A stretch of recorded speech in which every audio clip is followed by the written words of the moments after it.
All right, today we're going to expand on the idea of electric potential energy, and we're going to connect that idea with a new topic, a new concept called the electric potential, which is essentially an additional way that you can visualize and conceptualize the distortion of space from source charges. All right, so in this uh, in this figure, I've got 3-point charges. These are source charges. I've fixed them in place with my magic blue marker. And I am going to bring this 5 microcoulomb charge into point P. And so the question I want to consider is how much potential energy would be associated with the 5 microcoulomb charge being placed at that location. And so this is identical to what we did for the example in the last video. And so if you want to calculate the potential energy to bring this one charge in, you have to do the calculation. What's the potential energy due to the fact that the 4 microcoulomb charge is there, the 2 microcoulomb charge, and the 3 microcoulomb. And so you've got to add up each of those 3 terms. And so what I'm going to do is I'm just going to factor out Q5 because the charge that I'm bringing in is in each of those terms. And then I just recognize, oh, I'm just actually summing up these 3 individual terms. These, in this case, I've got 3 charges, but if I had 4 or 5 or 6 source charges, you could imagine just adding up more terms. And so the potential energy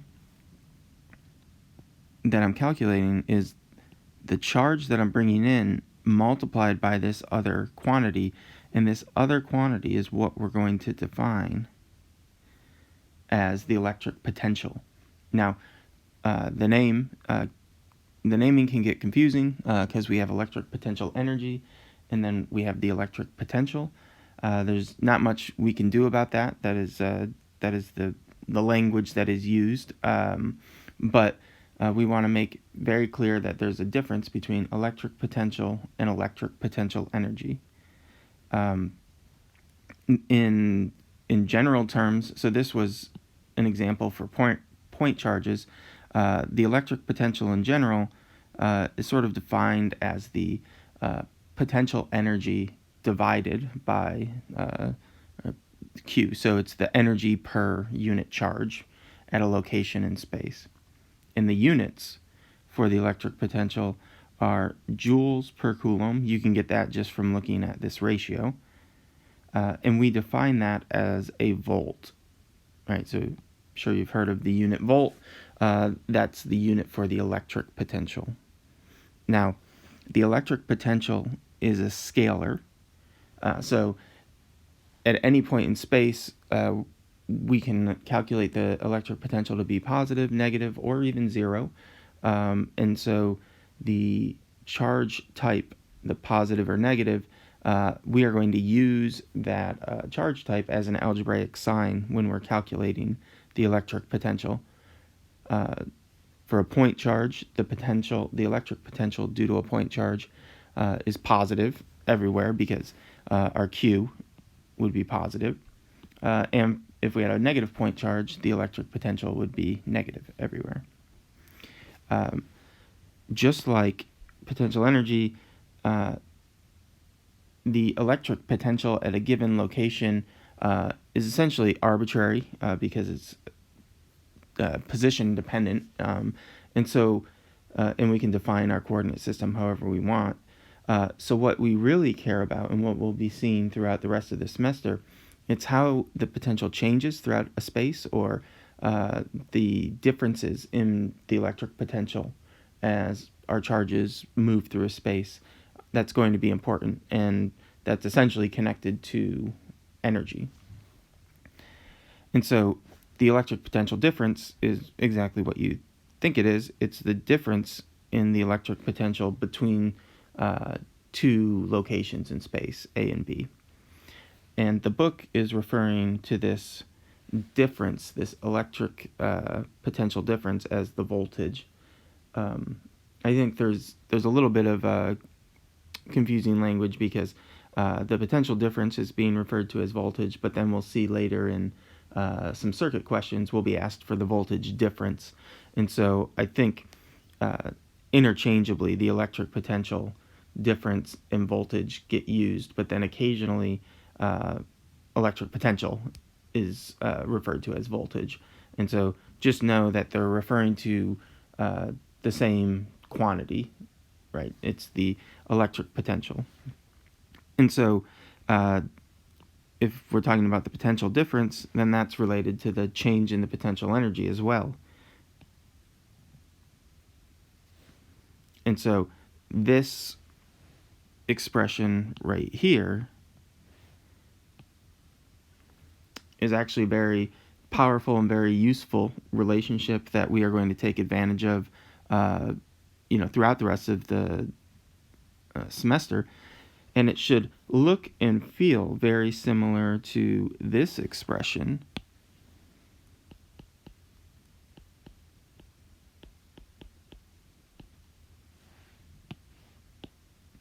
So for the last few weeks, we've been talking about how if you know the electric field at a location, then you immediately know the force that a charge would experience if it was placed there, right? F equals QE.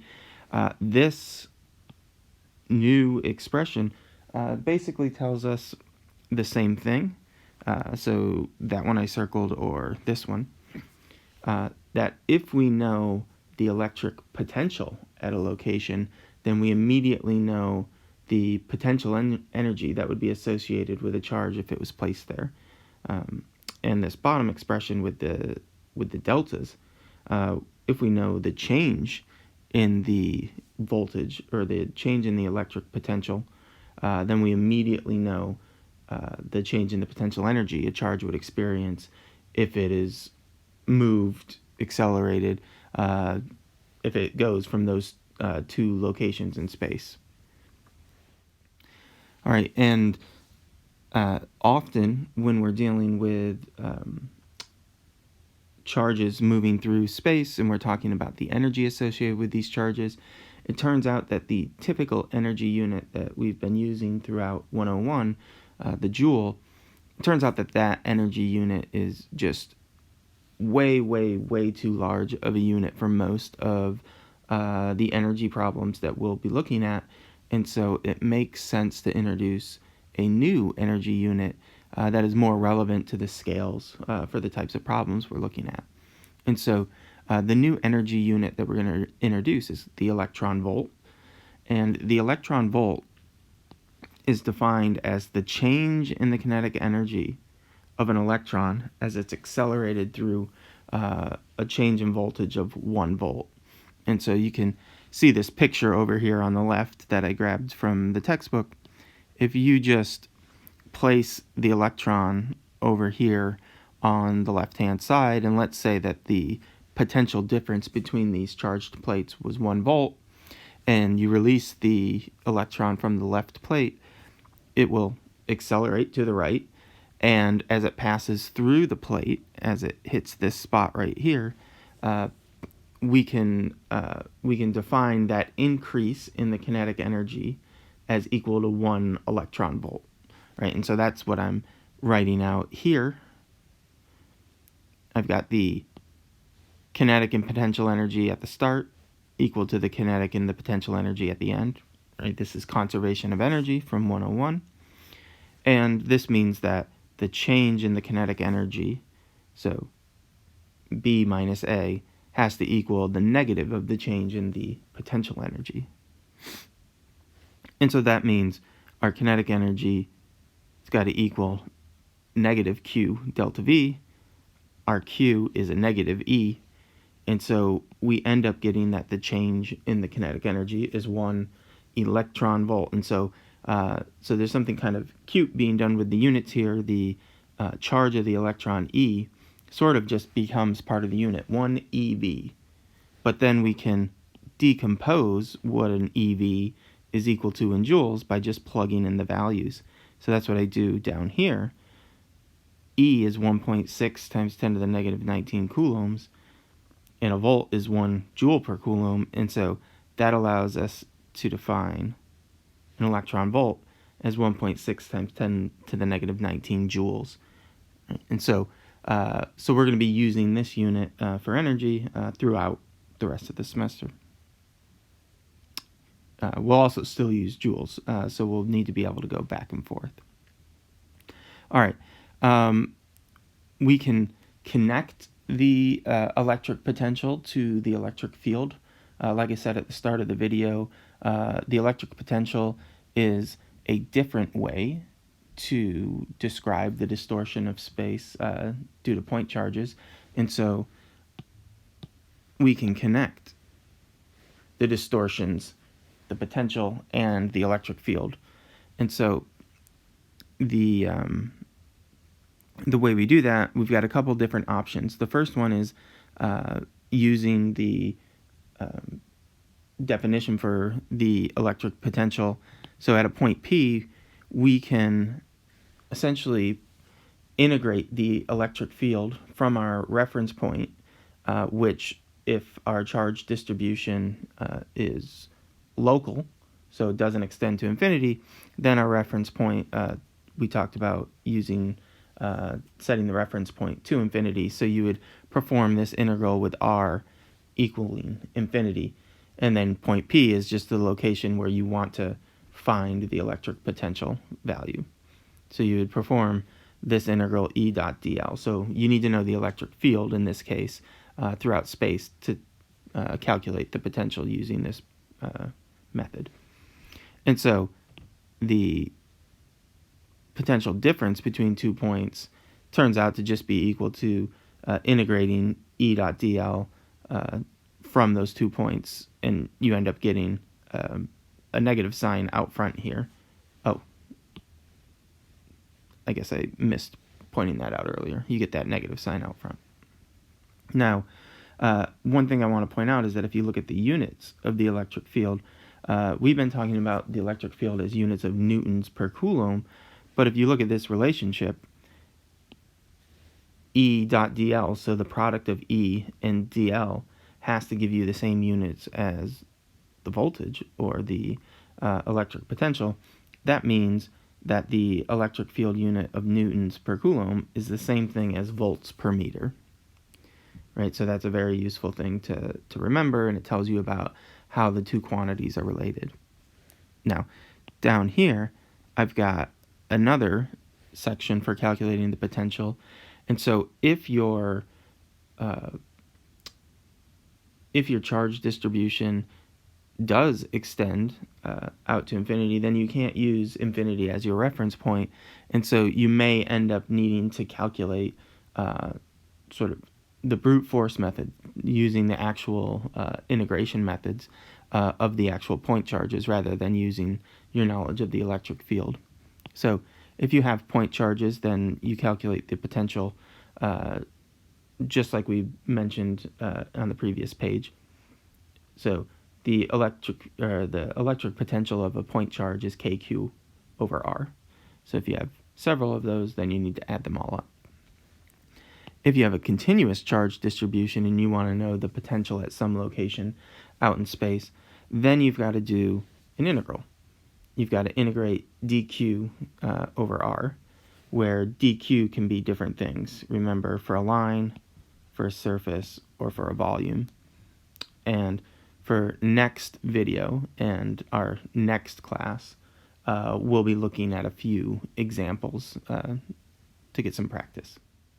All right, so before we go, just one brief moment to talk about how to visualize the electric potential. And the easiest way to visualize the electric potential, and in a lot of ways the electric field as well, is to think about hills. And so I've drawn here 3 different hills or ramps. I guess the pink is like the absence of a hill. We've got blue as a steep hill, and then the orange as a less steep hill. But all 3 of those balls that would get released are all getting released from the same height. And so the idea of the potential is to think about basically the height on the hill that you are located. And so in this picture on the left, it actually doesn't matter if my three surfaces here are frictionless. It actually doesn't matter which path this ball goes on. The ball is going to drop the same height in each of those examples, and so the ball will be moving the same speed when it reaches this dotted line. So even though the ball will accelerate at different rates, which you can think of as being related to the field, even though the acceleration will be different, the change in height is actually the same, and so at the end, all three will be moving with the same speed. Now, over here, I have the same picture, but I've just swapped out position or height with the electric potential values. And so now I've got three objects that are all at the same initial potential, and they're going to accelerate at different rates down their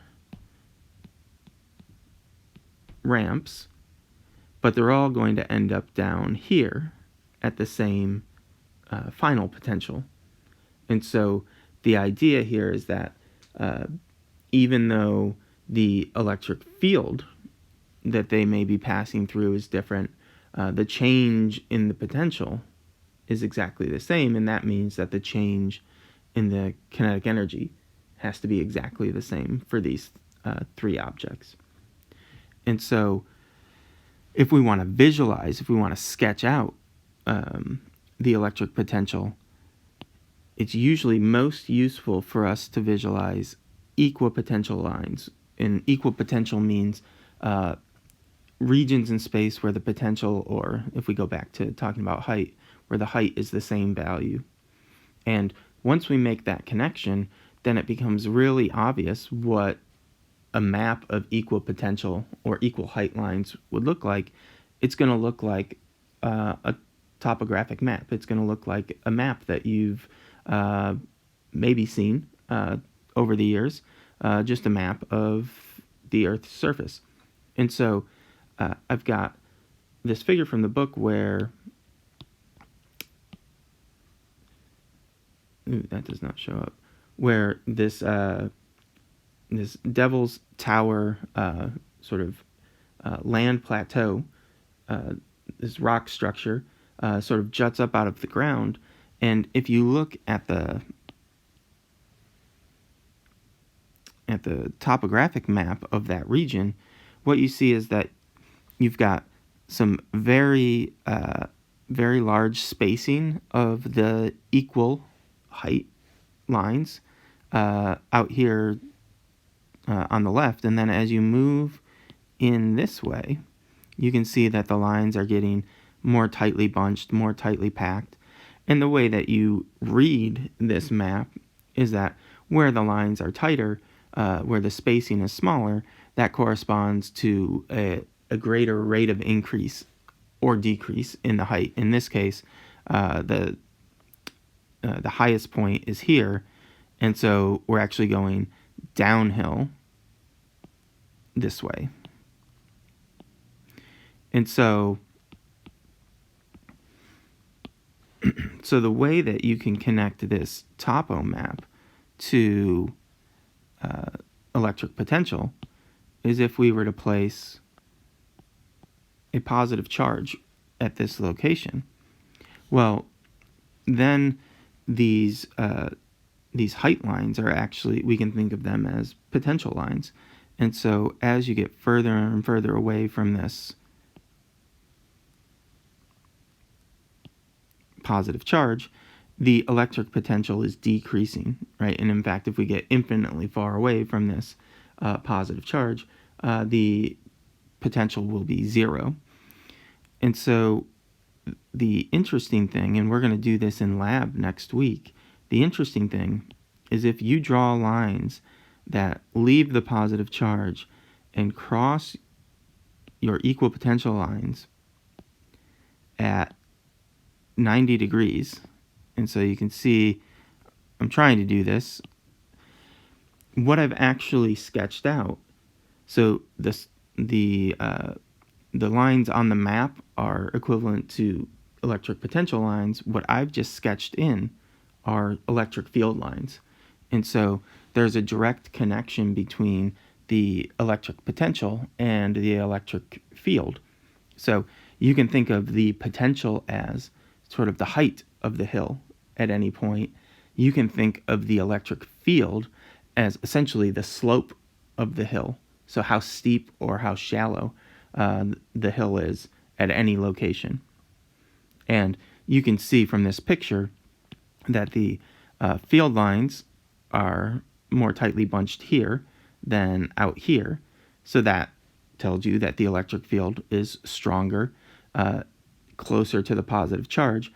If you look at the spacing of the potential lines, you also get that the spacing is tighter in this region than this region. That also tells you that the electric field is stronger here as opposed to here. Right? So we're going to get into this further in class and in our next video, but this was an introduction to the electric potential.